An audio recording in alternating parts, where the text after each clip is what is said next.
Good morning, everybody. We'll just wait another couple of minutes until we see more of the participants arrive, and then we'll kick off.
Good morning, everybody. We've just hit 50% of registrants in attendance. So at the risk of not running out of time, I'll kick off our proceedings. So welcome everyone this morning to the second of third webinars being hosted by the Animal Research Review Panel. As you would already know from your registration, this one is focusing on the use of statistics in animal research. I'd like to acknowledge the traditional custodians of the various lands on which we are all located today. I'm currently zooming in from Gadigal lands on Camperdown campus of the University of Sydney. I live on Wongal lands. I pay my respects to elders past, present and emerging, and recognise and celebrate the diversity of Aboriginal peoples and their ongoing cultures and connections to the lands and waters of New South Wales. Today's session is, as I said before, focused on the use of statistics in animal research, and just a little bit of housekeeping before we kick off. And that is to let you know that you will see that there's a Q&A panel, a Q&A button, which should be at the bottom of your screen. If you have any questions during the presentations, please feel free to put them into that Q&A slot. We won't be doing questions after each individual presentation. We'll collate them and save them until we do a bit of a panel chat at the end. So even if you don't have one immediately as the presentations are going and it comes through to you over the next half an hour or so, feel free to put it in there. Don't think that you've missed your opportunity. We're going to try and answer as many questions as we can in the time that we've got. But if we don't get to yours, please don't worry, because what our approach will be is we'll keep all the questions and answers. The presenters have kindly volunteered to work on any questions we don't answer outside of the seminar. And then once we've collated a nice fact sheet or collation of all of those, DPI will circulate those to everybody who's registered to the email that you use to register that. So don't worry if you don't get a chance. And of course, then if other things pop up during the day, during the session, feel free to put them in the Q&A. All right, something else I should identify for you, that the webinar is being recorded, although we can't see you, but your questions will be identified or spoken out. But also what that means is if you miss something, and you have to go off and attend to something, don't worry, you can always come back to it, because we'll host the recording somewhere on our DPI website, and we'll send you a link to that as well after the seminar. So we've got three presenters for you today. The first one is an international guest, and as such, because of time differences, as opposed to forcing them to present to you at 4 in the morning, we've asked them to pre-record that one for you. So we'll play that one first, and then we'll come into our two live ones for you. So our first presentation is from Esther Pearl, from the National Centre for the Replacement, Refinement and Reduction of Animals in Research in the United Kingdom, which is the NC3Rs. Esther is a program manager for experimental design at the NC3Rs, and she works to develop tools and resources to help researchers design experiments. This particularly is focused on their Experimental Design Assistant, which is an online tool to guide researchers through the design of their animal experiments and the ARRP guidelines which will encourage improved design and reporting of animal research. So Esther completed her PhD in biochemistry at the University of Otago in New Zealand. And then she worked with Xenopus as a postdoctoral researcher in the field of developmental biology at the Clinical Research Institute of Montreal in Canada, the National Xenopus Resource in the USA, and King's College in London. So as you can see now, we've got Esther's presentation here. So I'll ask Sarah to press play on that one, and I'll see you again in around about 13 minutes.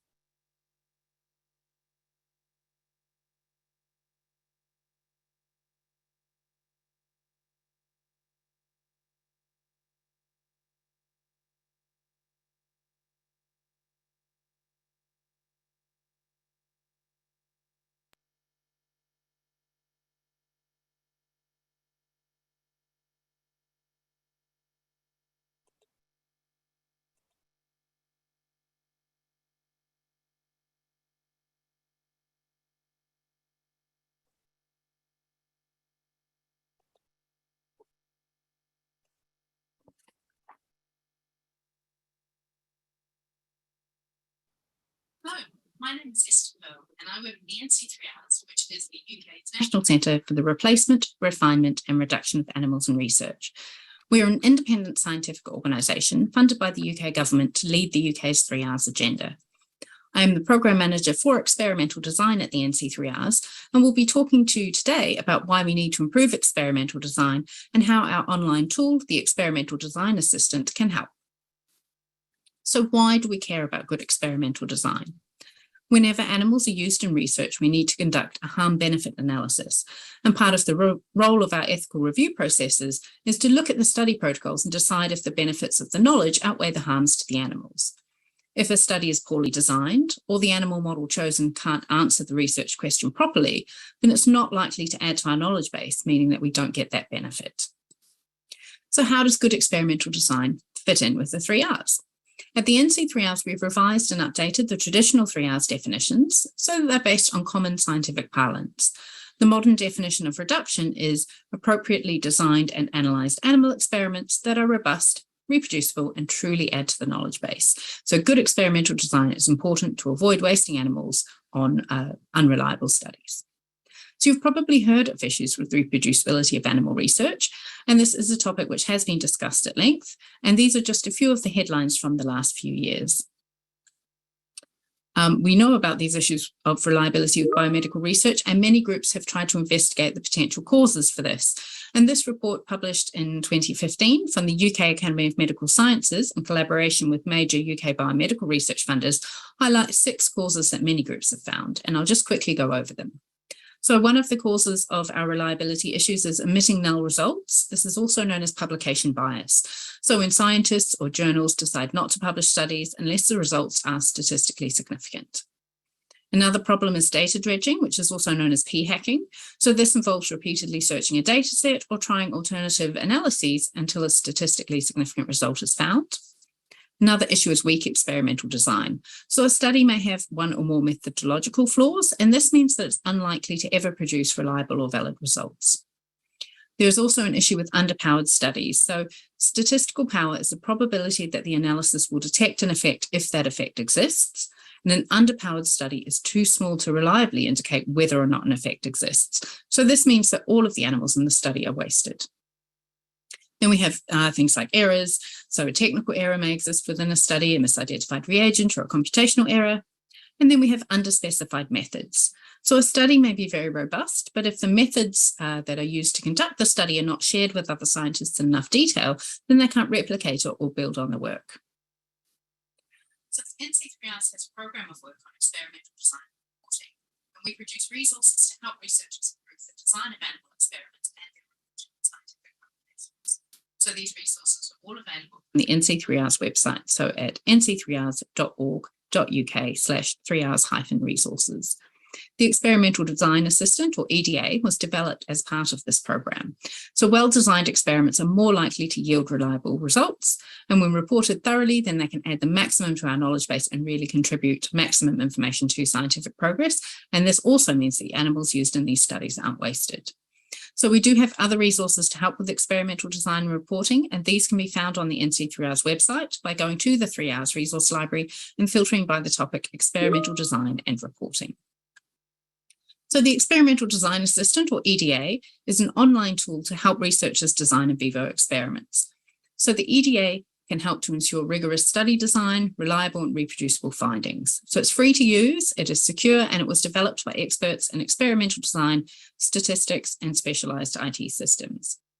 We currently have over 13,000 registered users, and use of the EDA is actually recommended by many biomedical research funders, such as the National Institute of Health and the National Science Foundation in the USA, the Wellcome Trust and the Medical Research Council in the UK, and the National Health and Medical Research Council in Australia. And you can find the EDA at eda.nc3rs.org.uk. So why use the EDA? So the EDA provides bespoke advice and feedback to improve experimental plans. It gives recommendations on statistical analysis methods that are appropriate for the specific experimental plan being examined, helps determine the appropriate sample size needed for the experiment, and it provides support for randomization and binding to help minimize the risk of bias. And using the EDA can improve the transparency of the experimental design and analysis plans. And this can allow researchers to share and discuss their plans in detail with colleagues and collaborators. So, for example, if a researcher is seeking further support from a statistician, if they plan their experiment in the EDA before they meet the statistician, this will ensure that they have collected all that key information the statistician will want. The EDA does remind you when there is information missing. And the EDA can also be used to help teach experimental design if that's part of your role. So in the EDA, experiments look a bit like this. So each experimental plan is represented as a diagram. So researchers build their experiments using these different shapes, and each shape denotes a different stage of the experiment. And each shape includes detailed information about that step in the experiment. So in many cases, there are also drop-down lists to help the researcher decide what's appropriate. For example, this drop-down list on the allocation of animals to treatment group helps researchers clearly explain how they're randomizing. So for example, in this case, that they're using complete randomization, but also how that random sequence is generated. And it can help them decide what is an appropriate option for them if they're not sure of different ways they can make a random sequence. So this extra information inside each node means that an EDA diagram is also more explicit than a text description of an experiment. If we think of blinding, also known as masking, as an example, in the text description of blinding, a paper may say the experiment was performed blinded, but this doesn't tell us which stage of the experiment was blinded or how that blinding was actually implemented. In an EDA diagram, researchers can be really specific about how the blinding will be achieved at different stages of the experiment, during the allocation, during the measurement, which is shown on this slide, and during the analysis. And this way, everyone is really clear on how the experiment will be conducted and how that blinding will actually be achieved. EDA diagrams contain 3 different types of information. So in the grey nodes, we have high-level information about the experiment and the objectives. In the purple and blue nodes, which are along the bottom of this slide, this is information about the practical steps that are carried out in the lab. And in the red and green nodes in the top right, we have the analysis plans with outcome measure that's been collected and the variables that are included in the analysis.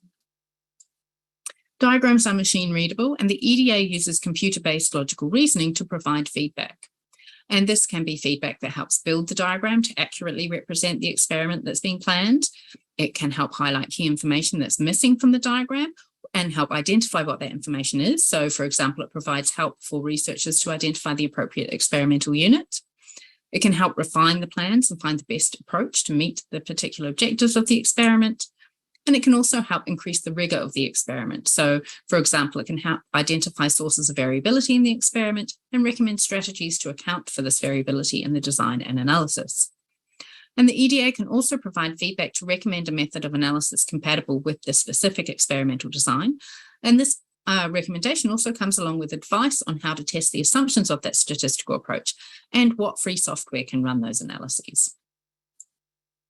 The system also includes features to help researchers use really rigorous methods, and this includes generating a randomization sequence to allocate animals into groups. So the EDA can do 3 different types of randomization: complete randomization, block randomization, and randomization within factors.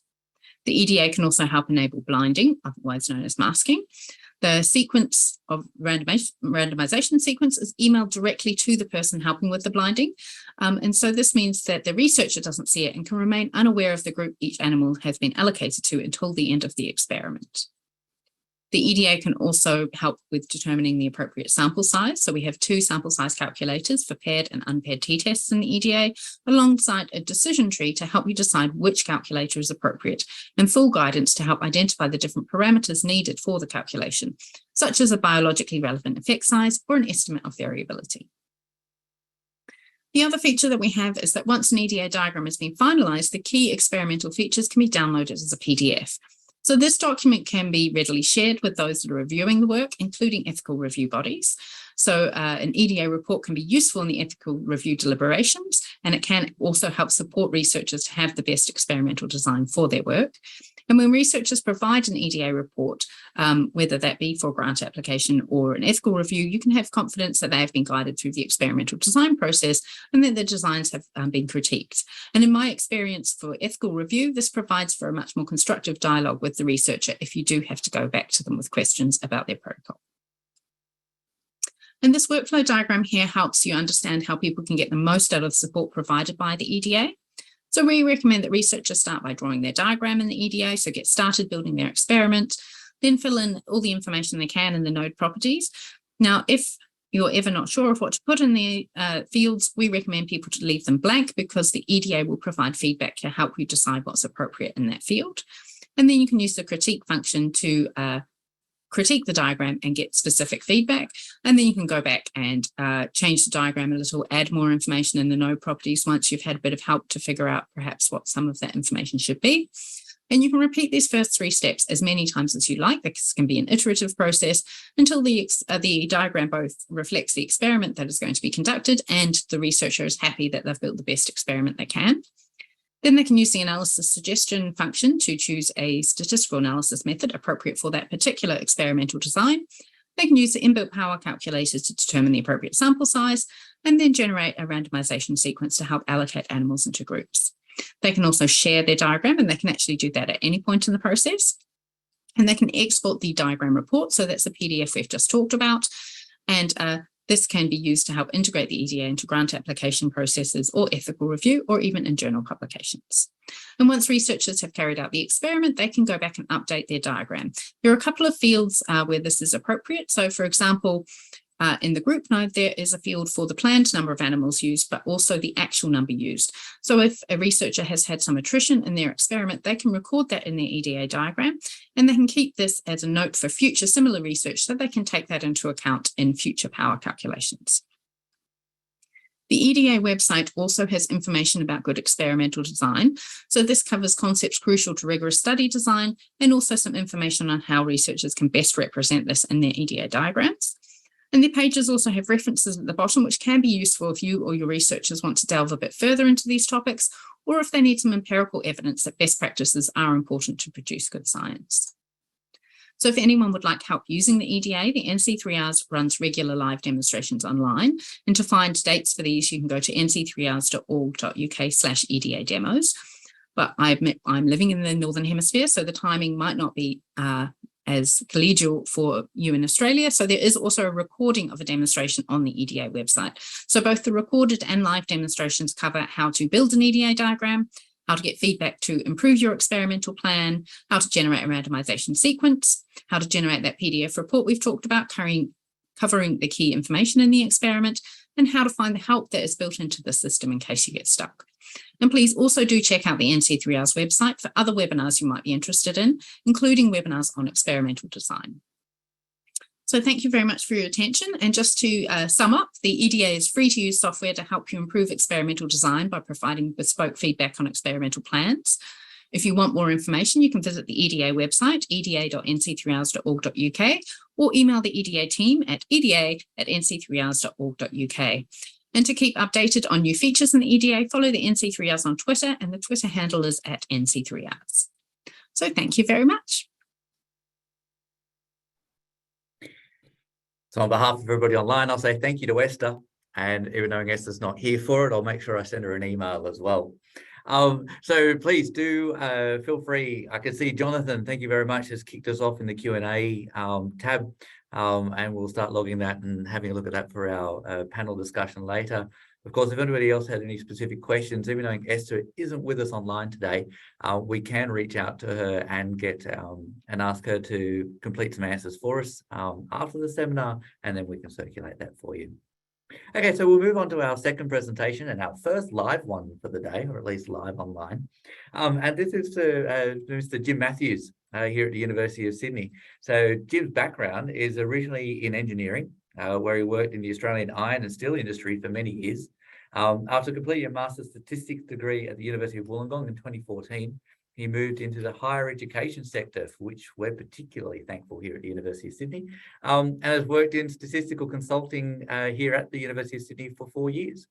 So during that time, Jim has personally supported hundreds of researchers and high degree research students with their statistical conundrums. Jim regularly presents a workshop style seminar to Sydney Uni researchers on power and sample size calculations. And so Jim, I'm going to hand over to you now, and see you again soon. And you're on mute at the moment, Jim, or at least I can't hear you.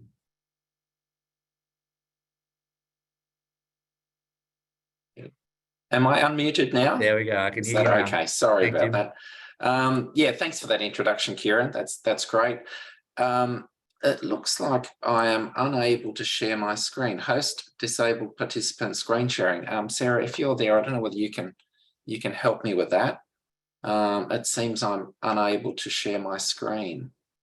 Should be good, Jim. Let me try again now. Okay, yes, excellent. Okay. I'll just get myself sorted out here.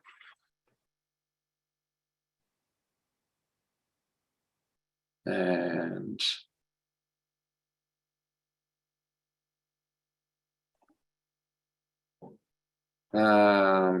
okay, that's not right. Okay. I'm sorry, my PowerPoint has decided to muck me up. Let me start again. Sorry about that.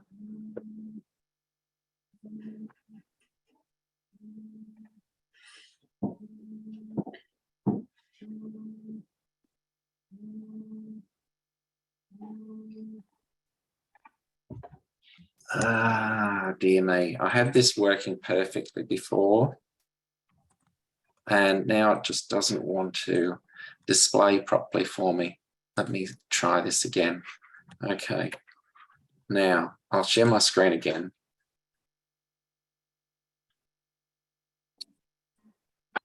I think it's showing. Am I sharing my screen with the presentation mode? Yeah, I can see your presentation there, Jim.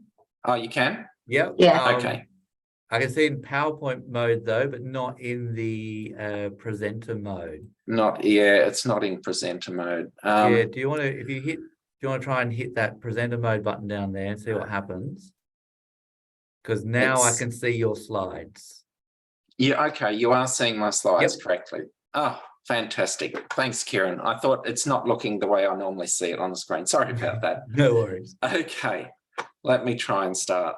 And I need to keep an eye on the time as well. Yep, okay. So I'm going to talk specifically about power calculation for determining sample size, which is something that Esther mentioned in her presentation.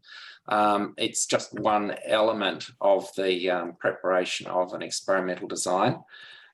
And first of all, I'm going to start with why do we need to calculate power and sample size? So there's a number of reasons that that are relevant, and the main one here is relevant to the animal review research panel, is to make sure that the study design is ethically acceptable.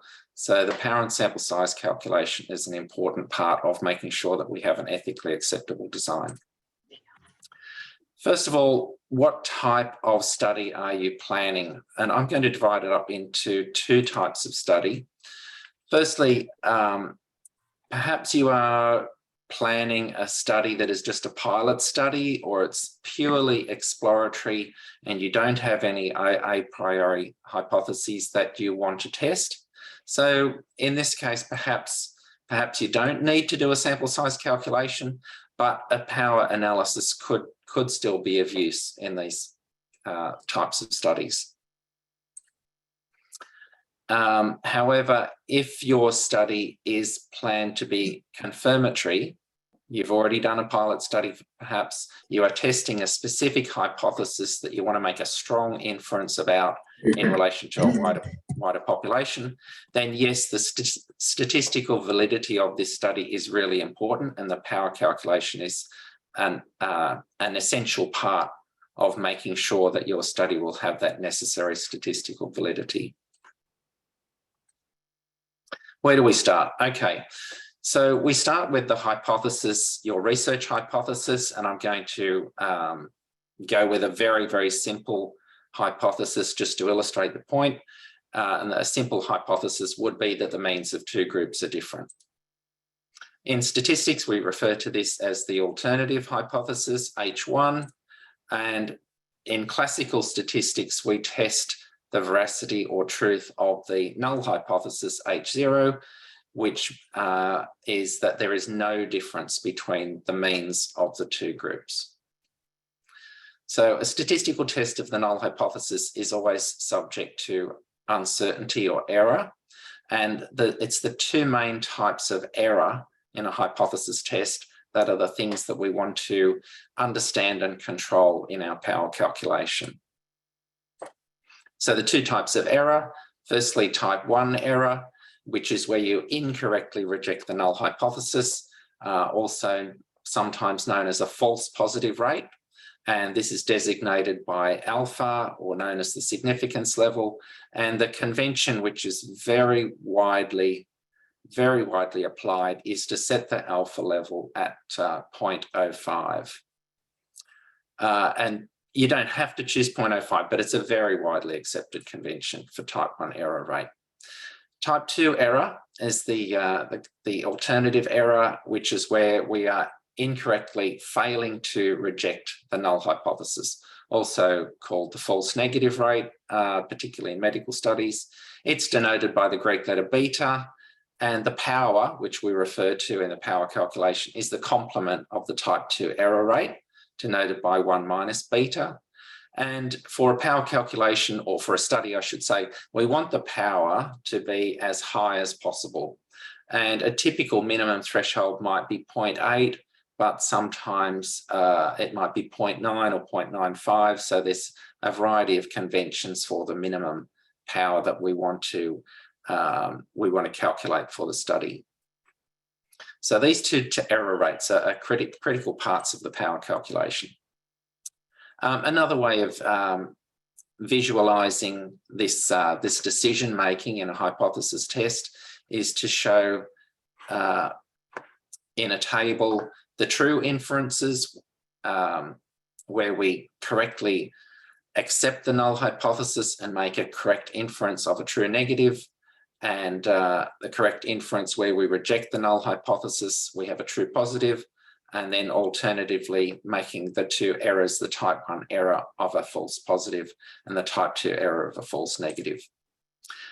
And the reason why you can't escape from these errors is because the decision about the null hypothesis is made on the reality which we cannot observe directly. So we know there is a reality to the situation, but we have to make a decision without knowing for certain what that reality is. So how do we estimate the power of an experiment? It's going to depend on a number of things. These are all ingredients that we need for our sample size calculation. It's going to, or alternatively, if we're calculating sample size, you can sort of swap that around. Power or sample size are the things that can be calculated. So the power is going to depend on sample size, more sample, more power, the chosen significance level, which we typically use 0.05, the minimum effect size to detect, and this is a really important thing to understand conceptually. If we want to detect a small effect, that's going to be harder to detect than a large effect. We need to know about the variance within the groups in the experiment, or you might think of this as the amount of noise, the quantity of noise in the experiment.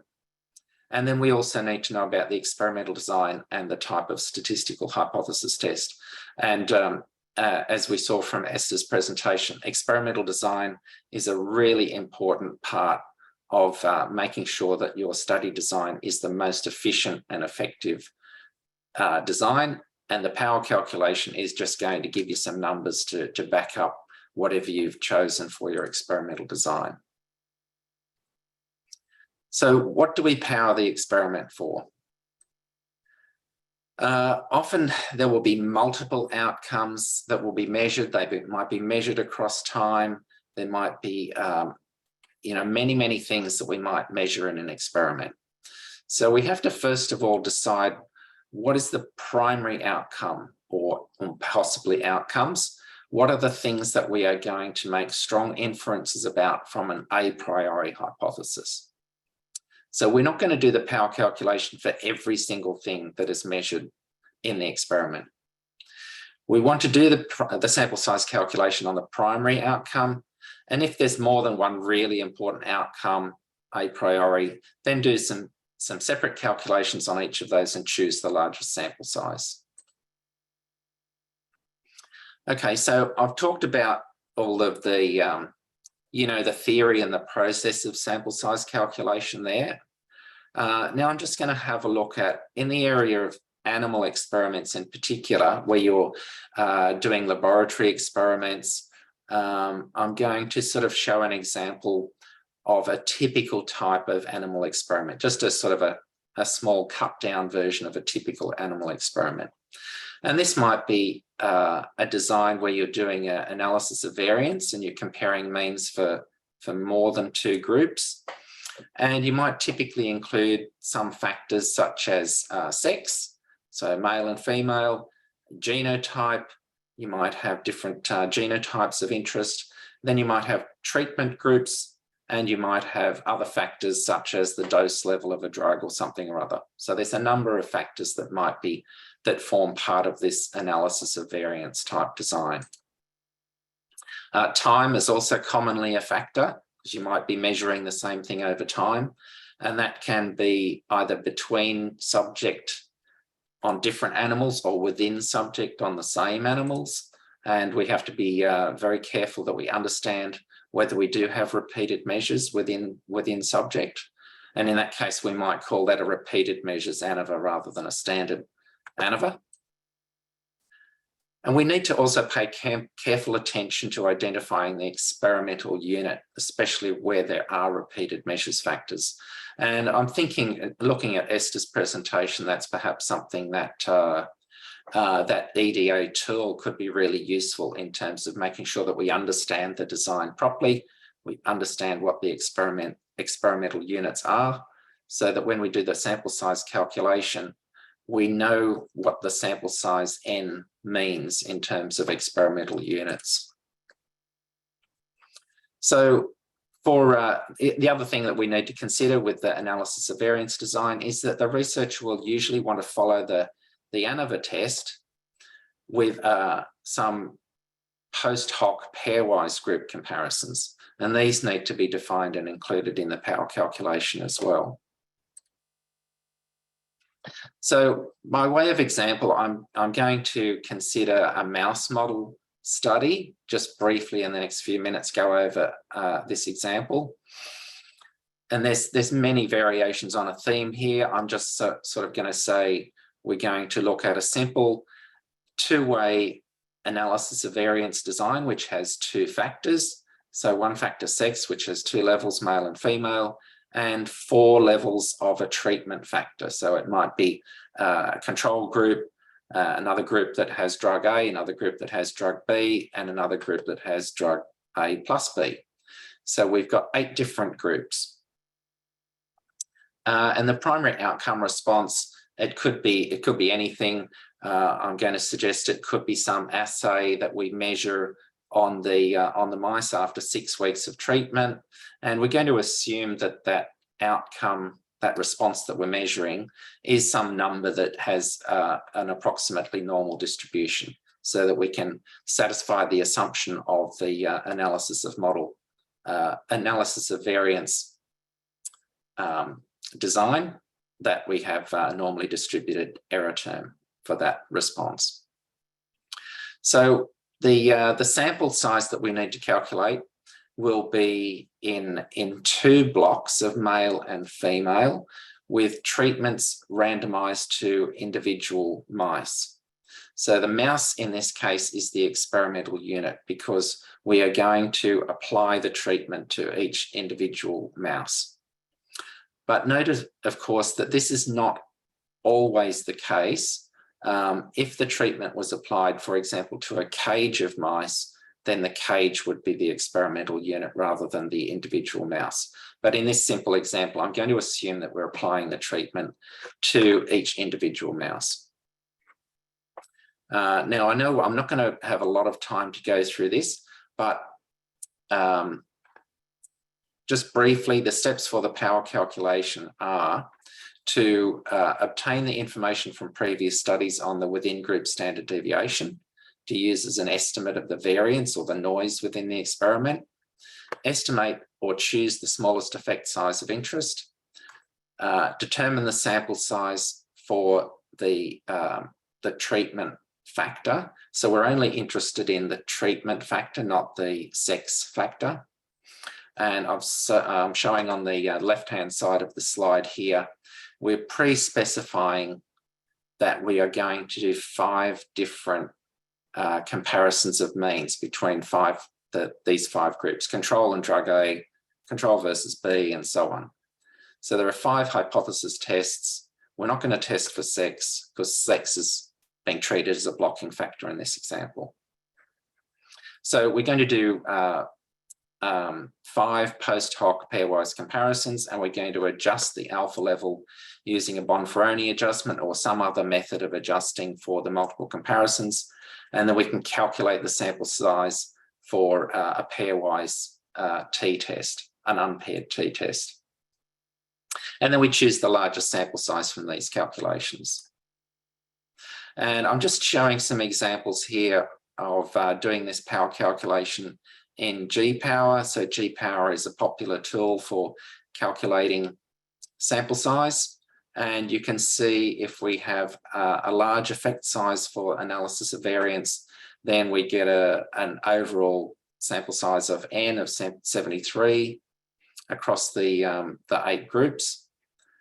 And then if we look at the post hoc pairwise comparisons for, say, for example, a very large effect size, which is typical in animal experiments, then we can do that calculation, that G-Power calculation, to work out how many mice are needed per group. And you'll see that the 2 numbers are different: 9.1 for the ANOVA and the 18 per group for the t-test. So we would choose 18 per group.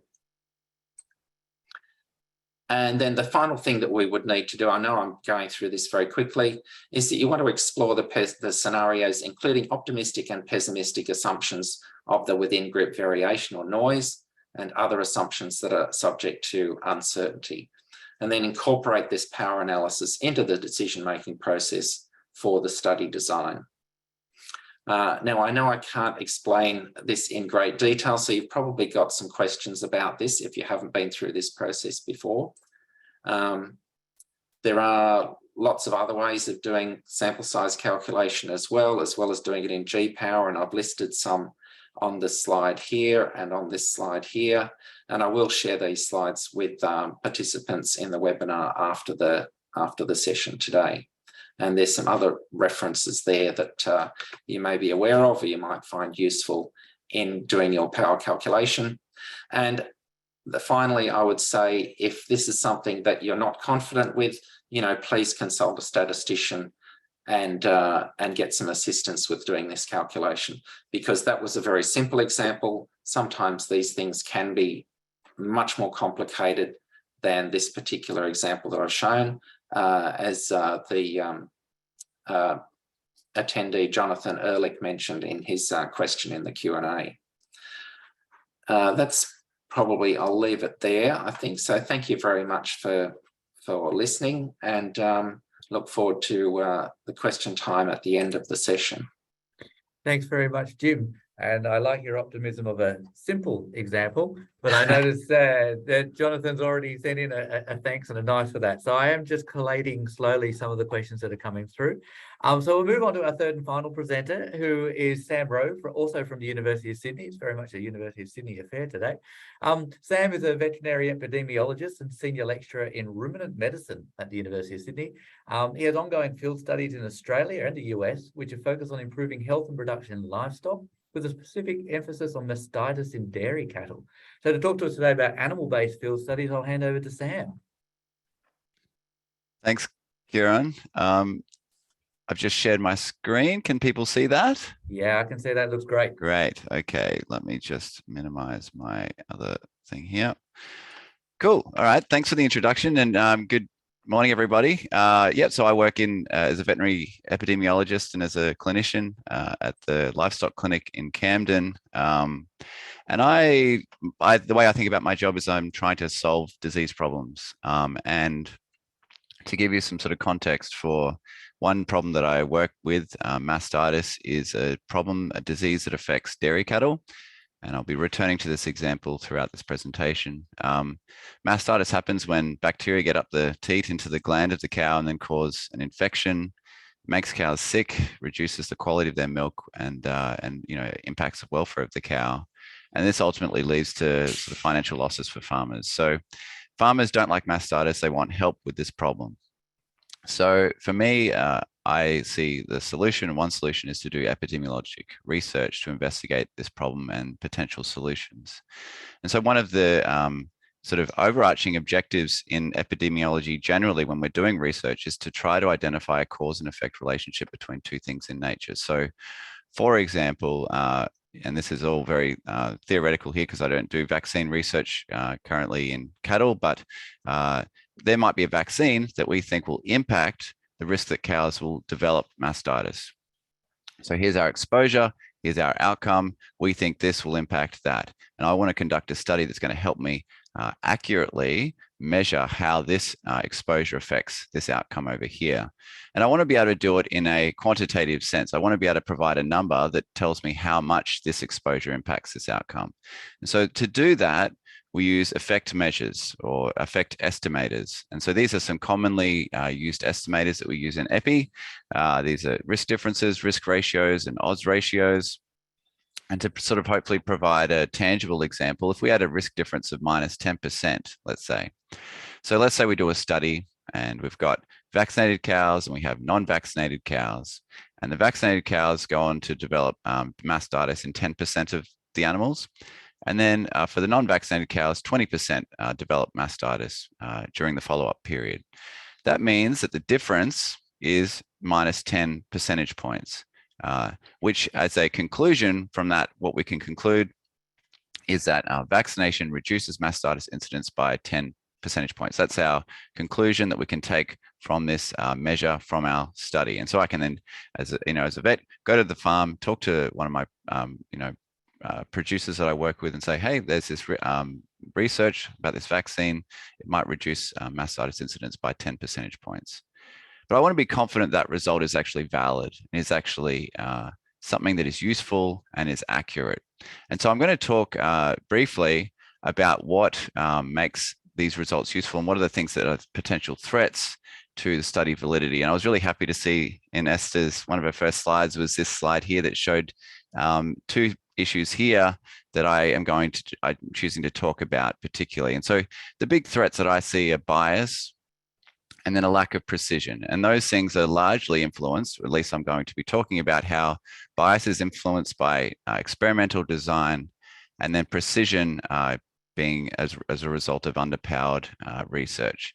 So let's start by talking about bias and study design. So in epidemiology, there's a bunch of different study designs that we can use. They can be broadly classified into two groups: experimental studies, and remember, I'm talking about field studies here, which being the sort of context in which I'm thinking about research that we're doing. We've got experimental studies, which tend to take the form of randomized controlled trials, which are here on this pyramid. And then we have our observational studies, cohort studies, case control studies, cross-sectional studies, and these guys sit lower down on the pyramid. So what this hierarchy is showing is ranking these different study designs in terms of their strength of evidence that we can make inference about that causal relationship that I want to make between my exposure, which in this case, is vaccination, let's say in our example, and then our outcome being mastitis. If someone comes to me with a research study that shows that vaccines work really well using a cross-sectional design, I won't be as convinced than if they were to bring me a randomized controlled trial, or even better, a combination of randomized controlled trials. So what's the big difference between these different study designs?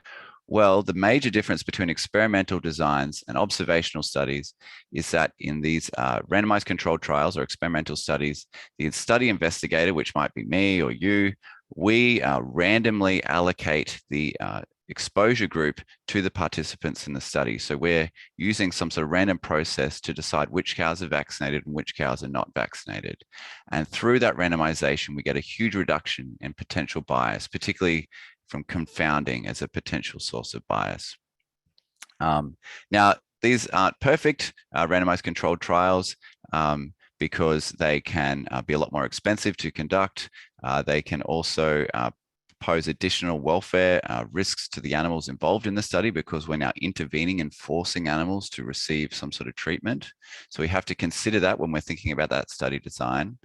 Whereas with observational studies, there's less of an immediate welfare concern, because we're just observing what's happening in the field, and we're just measuring the the exposure. We're finding the animals that are vaccinated, let's say, and finding the animals that are non-vaccinated, and their vaccination status is due to a whole lot of causes that we don't really understand, but they're vaccinated and some are vaccinated. Then we see what their outcomes are in that example. And so it's the exposure status is determined naturally. And because we don't really understand why some are vaccinated and why some aren't vaccinated, it then increases the risk of confounding bias. And so we have to just be wary of that when we're looking at these studies, that there is a limit to the level of causal inference that we can take from these particular designs because of that.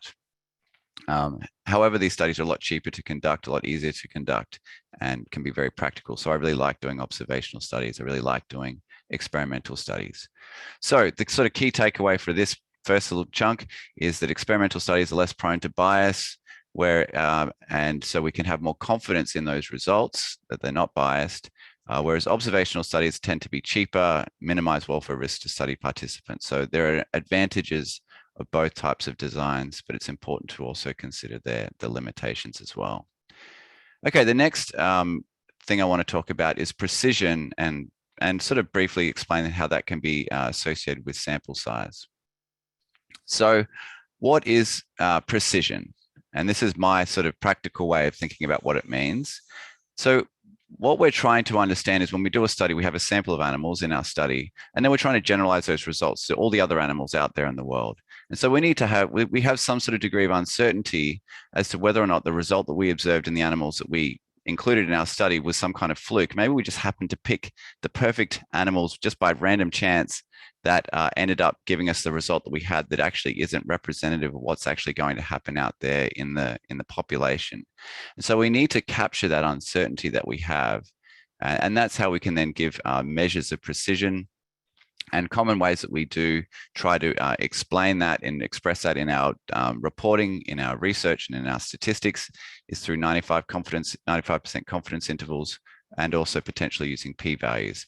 So let me sort of demonstrate what that looks like. So here we have two studies. Let's say the same example, vaccines and mastitis. And in both studies, they both found that that vaccinating cows reduced their mastitis risk by 10 percentage points. So here's the different levels that it could affect mastitis. If this dot was over here, that would be saying that vaccinating the cows increased their mastitis risk by 5%. But down here, it's reduced it by 10. So this is the green zone. This is a good area where vaccinating cows in these, if the result lands here, we're seeing a reduction in mastitis. If it's over here, the vaccine is bad, let's say.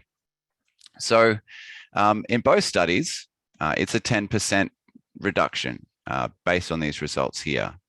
Now, that means that we have the same result, but the precision is different in these studies. And I'll show you here what I mean by that. So what I've now included on these effect estimates is confidence intervals. So here's a confidence interval from study 1, where the 95% confidence interval ranges from -17 to -4. So what does that mean? How do I interpret that sort of practically? What that means is, although we observed it as a -10 in the animals that we included in our study, if I'm going to now talk to a farmer with cows that aren't involved in my study, and I want to say what I think is likely to be the effect in their herd or in all the herds, the practical way that I could explain that would be to say, look, we found it reduced mastitis risk to vaccinate cows. It reduced it by 10% in the animals in our study. But I think in your herd, it could be -10, but it could easily be anywhere from -17 to -4. And then what the farmer would then say is, say, okay, well, within that range, here's our best case scenario, a really large reduction. Here's the worst case scenario, sort of still a reduction. They might say, yeah, that's good enough. I'll take the risk. I'll use this vaccine in my cows because according to the confidence level that we have here, either way, we seem to be doing okay. You know, we're reducing mastitis risk. In contrast, in study 2, they still have the same result. We still have the same result, but our confidence interval is a lot broader. We have a lot less precision in where we think that where that actual risk difference sits in the population. And so what then I would say if I'm reporting the results back to a producer would be to say, yep, in this study, we found it vaccinating cows reduced mastitis by 10 percentage points, but it could be anywhere in your herd, anywhere from -24 to +4, in which case the farmer might say, well, you're saying that it might drastically reduce my mastitis risk. It might result in a small reduction. It might do nothing, or it might increase. And then they would probably say, it sounds like you don't know much about how this vaccine works or how well this vaccine works. And they would be right to say that we just don't have enough data here to make robust conclusions about how well this vaccine works based on this example here in this study. So what is the big difference between these two studies? Well, the big difference in this example is that, oops, I just skipped here, is that the sample size is different. So here, well, it just keeps doing that automatically. So what the result was is that there's 400 cows in this study, and in this study, there's only 100 cows. And so because we don't have this as much, you could say, statistical power, we don't have the same precision in this here. Now, that's not to say that this is a terrible study and that this was a waste of time. This is the sort of study that you would do this would be how you would power a pilot study, where we're looking at, we're not getting a really precise result, but it's giving us an input. It's giving us an idea of where what we think might be going on. We don't want to put too many animals at risk by including them in the study. We don't know really how well this vaccine works, let's say. And so we enroll less animals. This then gives us a result that we can then take to the next study, where we then do a confirmatory study. So this would be an example of what might be more of a confirmatory study, where we have a larger sample size. And then also just quickly to mention that this is what the according p-values would be for these numbers here. Jim's already talked about hypothesis testing and how we can interpret p-values, so I will sort of skip over that pretty quickly. Okay, so what I think are the takeaways here. So precision, it can be measured using confidence intervals. That's what I prefer to use. I don't use p-values much at all in my statistics. Poor precision means that we have less confidence in our result. So we have to be cautious about how we interpret that when we have a really broad confidence interval, let's say. Sample size is a major factor that drives precision. So if we need to do a confirmatory study, then we need to have sufficient animals in the study. We need to have sufficient numbers of subjects. And so, for example, that's why we would need in a confirmatory study, whereas in a pilot study, we'd be more inclined, we're okay with having lower precision. We have less animals enrolled in that design. So hopefully that was useful to people. Thanks for your attention, and yeah, look forward to having some discussion now with the questions. Thanks so much, Sam. Okay, so Jim, if I can ask you to come back online and we'll get into what we have as a very short Q&A session time now. I'm going to kick off. I've got a question from Jonathan I'm going to pose to you, and then if we've got time, Sam, I'm going to ask you one of my own questions as well. I guess the question, Jonathan's been pretty lively in the Q&A, so I'm only going to have time for one, Jonathan, I'm sorry, but the one I think would be useful here is you've asked about the effect size and how we would use it. Should we not be using biological reality?